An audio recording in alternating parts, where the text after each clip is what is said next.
MQ के deputy convener Khalid महबूब सिद्दीकी ने सूबाई हुकूमत से मायूसी का इजहार कर दिया। विफाक से कहा कि बताया जाए मसाइल हल करने का कोई इरादा है या नहीं।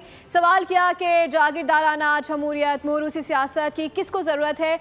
मुजवज़ा आईनी तरमीम सिर्फ MQM की तजवीज़ नहीं, अब सुप्रीम कोर्ट का फैसला भी है।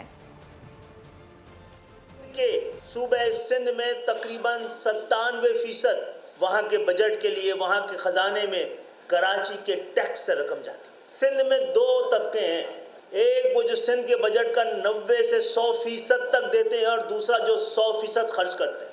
एक का काम कमा के जमा कराना है, दूसरे का काम उसको इस्तेमाल करना है। जो 97% बजट सिंध का बना के दे रहा है, उसका इस्तेमाल पर 1% भी इख्तियार नहीं है।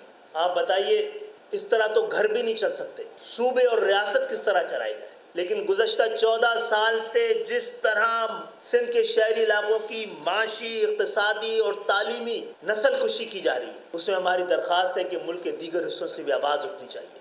हमारी सियासी स्पेस 50 साल से उसको कम से कम किया जाता रहा है, लेकिन 14 साल में तो लूट लिया गया।